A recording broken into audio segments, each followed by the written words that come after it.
আজকে আপনাদের সাথে শেয়ার করব আমার ননাসের বাসায় এসে বাবুর ফুফুর বাসায় এসে কি খাওয়া দেওয়া, কি ঘুরলাম, কি খেলাম, উনি কি রেডি করে আমাদেরকে বানায় খাওয়াইলো, সারা দিন কি কি করছি সব আপনাদের সাথে শেয়ার করব। তো সকালের নাস্তা দিয়ে শুরু করলাম, দেখলেনই তো, কলা, রুটি আরও ভাজি দিয়ে শুরু করছি। নাস্তা খাওয়া শেষ, বের হইলাম বারে। হাই, আসসালামু আলাইকুম, সবাই কেমন আছেন? আশা করি সব ভালো আছেন। আলহামদুলিল্লাহ, আমি তো ভালো আছি।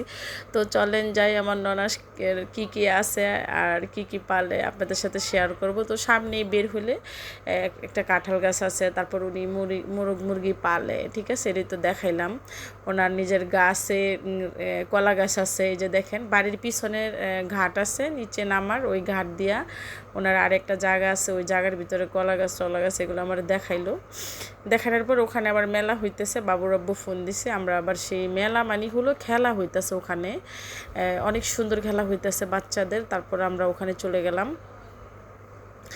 এই যে দেখেন অনেক বাচ্চারা ওখানে অংশগ্রহণ করতেছে, যে আমার বাবু সহ।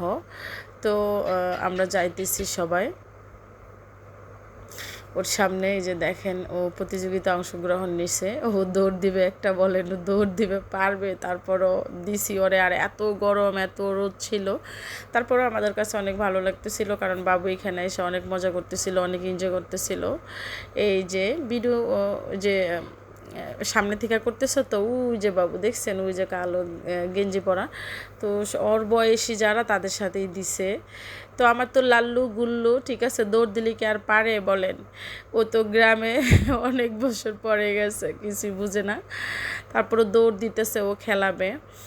আসলে জেতাটা বড় কথা না, ও অংশগ্রহণ করতেছে, এনজয় করতেছে, এটা হইলো মেইন কথা। আর আমার কাছে তো অনেক ভালো লাগতেছে, ছেলেটা এখানে খোলামেলা হাওয়া পাইতেছে, ঘুরতেছে। সেই ছোটোবেলার কথা মনে পড়ে গেল, স্কুলে আগে আমরা এমনি খেলা দিতাম, ঠিক আছে, আমাদের কাছে অনেক ভালো লাগতো। এই মুহূর্তগুলা, এই স্মৃতিগুলা প্রচুর মনে পড়ে গেল, আর এই সব স্মৃতি দেখে স্মৃতিগুলো মনে পড়ে গেল। তো খেলার পরে ও অনেক ঘেমে গেছে, মুখ ধুইতেছে, ওখানে মুখ দিয়ে বের হয়ে আসলো। ও আইসক্রিম খাবে, বলতেছে আব্বু আইসক্রিম খাবো। তো আমরা সবাই মিলে আইসক্রিম নিলাম একটা একটা করে।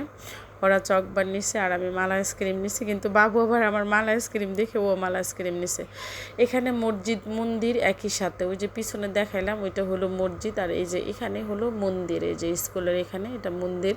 এখানে হিন্দু মুসলমান সবাই একই সাথে মিলেমিশে থাকে, অনেক ভালো একটা পরিবেশ।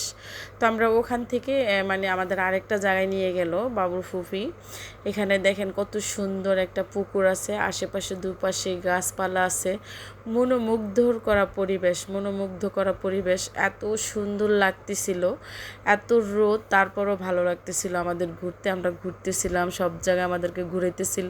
তো আমরা ঘুরে চলে আসছি। বাবু তো গরমে মানে একদম ঘেমে টেমে পুরা বেহাল অবস্থা। ও ঘোরার মানে গোসল করার ভিতরে রুম আছে, ওয়াশরুম আছে, কিন্তু সে ওখানে গোসল করবে না, সেইখানেই গোসল করবে। এই যে টিউবওয়েলের এখানে গোসল করবে, দেখেন কিভাবে পানি ডালে বলেন। ওর ওর ফুফাতো বোন ওরা সাহায্য করতেছিল, করবে না, পানি একদিকে যায় দেখেন সব পানি পিছনে পড়ে যাইতেছে, দেখেন কি বলবো। বাবুর এগুলা দেখে আমার একদম ছোটোবেলার স্মৃতি, প্রত্যেকটা স্মৃতি মনে পড়ে গেছে। দেখেন পুরো বালতিটা ডাল্লা দিয়ে দিছে। তারপর ওখান থেকে ওর ফুফু আবার যে গরু মাংস রান্না করতেছে আর আমাদের জন্য পিঠা বানাবে এত রোদের ভিতরে, তারপরও বানাইতেছে, খাওয়াবে বাইর বউ, ভাইদেরকে না খাইলে হয়।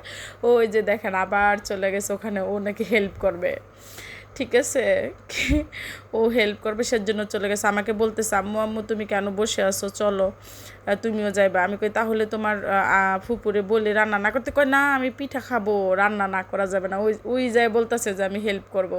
তো আমরা কিছু কাঁচামরিচ লাগবে আমাদের, আমরা রাত্রে একটা শুটকির রেসিপি বানাবো, সেজন্য এখানে দেখেন তাজা তাজা ওনার ঘরের পিছনে কাঁচামরিচ, তারপরে লেবু, দেখেন কত সুন্দর কাঁচামরিচ। এই কাঁচামরিচগুলার স্মেল এত মজার, মানে কাঁচাই খাইতে মন চাবে। ওনার কাঁচামরিচের স্মেল মানে ঘ্রাণটা এত এত মজা লাগে।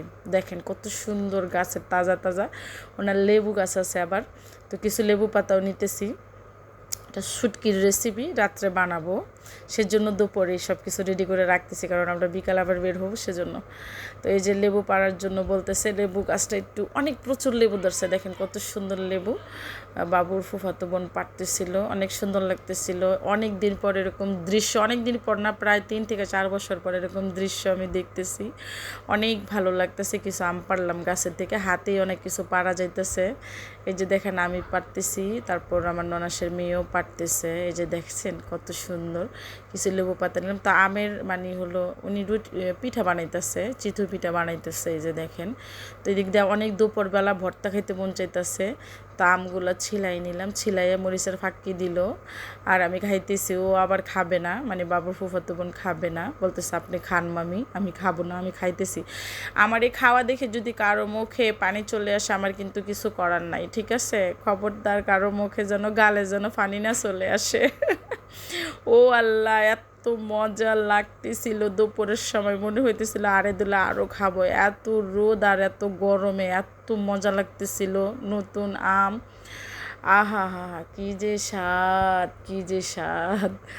তো খাওয়া শেষ, পিঠা মানে হলো দিছে। বাবু এখন আমাকে ডাকতেছে, ওর এই হাড্ডিটার ভিতর থেকে আমি নেহারি বের করে দিতাম, সমানে আমাকে ডাকতেছে আসো আসো আসো, ওর ক্ষুধা লাগছে, ও খাবে। তো দুপুরবেলা আমরা সবাই পিঠা খাইয়েছিলাম, রাতের জন্য অন্য রান্না রেডি হয়েছিল।